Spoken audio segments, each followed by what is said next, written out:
Assalamu alaikum. This is Imam Abdul Malik Mujahid, and you're watching Muslim Network TV. Today we have someone from Marrakech, directly from Morocco, Nora Fitzgerald. Assalamu alaikum. Welcome to Muslim Network TV. Alaikum salam wa rahmatullah. Thank you for having me. I hope you and your family are safe. Alhamdulillah, Alhamdulillah. We're blessed to be alive when others have not. Nora Fitzgerald is an American-Moroccan who is right there in Marrakech. She has been already busy working with an organization which she conceived, Amal, dealing with people with extreme poverty in Marrakech. And she grew up in Morocco and has devoted herself for the improvement of the community. Where were you, Sister Nora, when earthquake hit? The earthquake hit at around 11 p.m. So I was asleep. Our family was asleep. My husband woke up with a start and he was saying, we have to go, it's an earthquake. And so we got our kids and we just ran outside of the house as it was happening. The sound was extremely loud. I've never been in an earthquake, so I didn't expect it to be so loud. It sounded like an airplane was passing over the house. That's how loud it was. And when my husband was saying it's an earthquake, I could hardly hear him. He had to scream, and it was just unlike anything we've ever experienced. And then we were outside and we saw that all of our neighbors had run out, kind of checking with each other, was it an earthquake? And then pretty soon it was announced, it was confirmed. So you didn't feel it where you were, other than you had the sound, but no physical shaking? We did feel it. We did feel it. So it was a vibration, a very strong vibration, like as if someone was jigging with a jackhammer under the house or something. We did feel it, and there was the sound. So in your neighborhood, there were no houses which went down. When we went out, nothing seemed damaged, so we weren't really aware of the scope of the damage. It wasn't until the next morning. Of course, that night, people were afraid to go back in their houses because they were expecting an aftershock. Many people in our neighborhood and all over the city, they just took blankets and slept outside. And then in the morning, we woke up to the really sad news that So there had been fatalities. Yeah. where was most of the damaged? It was in the villages in the mountains. So about, I would say, 50 kilometers from Marrakech, we have the Atlas Mountains. And it's a network of hundreds, if not thousands, of villages that were affected there. So what is the situation of help at this moment? We'll talk about your organization as well, but are people, situation is settled in a way that people who became homeless are being provided food and all of those shelters. So what is the current situation of help? Yeah, there's been a huge outpouring of support from Moroccans to their brothers and sisters who were affected, and this was from day one. People didn't hesitate. They jumped in their cars, they loaded their cars up with food and water, and drove up the mountains and gave them to whoever they found. It's really, really quite an amazing outpouring of support.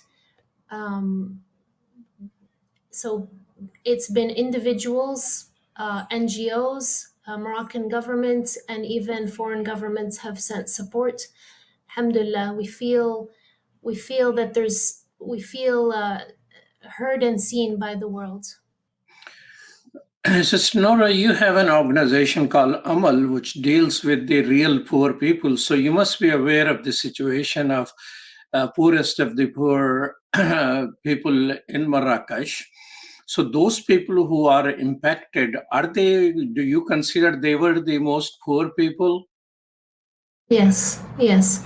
These are people, the people, especially in the villages, they were living under extreme conditions even before the earthquake. Some of them live so remotely that it takes a day of walking to get to that village. They are cut off from the world that we know, the big cities, the infrastructure that exists in the cities. So these are people that have extreme resilience. They have tawakkul. They have sabr. Those are some of their inherent qualities already. And so, but what we've found is that when tragedy hits, the people who are already had nothing, they have a lot of sabr throughout the situation. They and like amazing level of faith in all of this, that it's the qadr of Allah. Um, and so I think that these people are big teachers to us in these moments. So there are. So what are the prospects that this tragedy could be used to have the type of houses and support which these people who have survived can have a better life after this tragedy? Absolutely. I mean, people, like, there needs to be like an emergency response, which is unfolding right now, which is just making sure that people have food and shelter. And, we've NGOs and individuals have been rushing to buy tents, as many tents as we can find. There's a shortage of tents in Morocco because we're talking about 300,000 people displaced, and whose homes have been damaged. So just thinking about housing all these people. And there are people that want to stay in their village. They want to stay near their home and their land.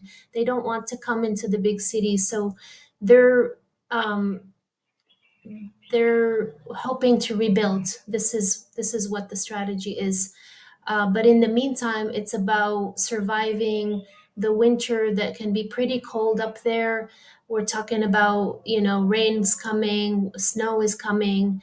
And so it's about trying to help them survive the winter ahead. So Marrakech, when I visited, people stay in what they were calling gardens or riyadh, which are mostly wood and mud type of houses, but they were 2 or 3 stories. Those buildings survive during this earthquake. So a lot of the mud structures were affected, the traditional structures, um, both in the city, so in the Medina of Marrakech, the old city. The wall of Marrakech was damaged because I think it's a big structure built out of mud as well. So we see many cracks and parts of it that have fallen. And then in the mountains, a lot of the traditional structures. At the same time, there's a big push for among architects and among engineers to maintain these traditional ways of building and to just reinforce them with some modern knowledge, but not to completely abandon them, because at the same time they're the best suited to that climate. They keep people warm in the winter and cool in the summer. Um, so we're hoping that out of this, that traditional way of building can be even improved and kept on for further generations. So at the end, could you please share what does your organization does and what is their website? Alhamdulillah, our organization was established in 2012 as a training center for women from very poor backgrounds, from disadvantaged backgrounds. And what we do is we offer a training for these women to work as chefs and cooks in restaurants after the 8-month training that they have with us. And this is what we've been doing since 2012, and we have about 300 to 350 women who've graduated from the program, and uh, it's a transformational process by which they can afterwards work and support themselves and support their families and children. But since the earthquake, we've been cooking meals for the people who are affected. We've been cooking thousands of meals a day and distributing them as a small way to bring comfort to or sustenance to the people who are in distress. Our website is www.amalnonprofit.org. So that's the website. Well, thank you so much, Nora Fitzgerald, for your time. Truly appreciate that.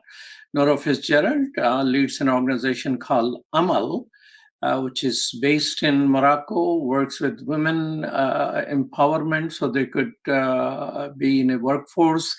And they all have turned their efforts into helping by cooking for the people who are impacted. Thank you so much for your time. Thank you, Imam. Thank you. You're watching Muslim Network TV. Stay tuned for other programs.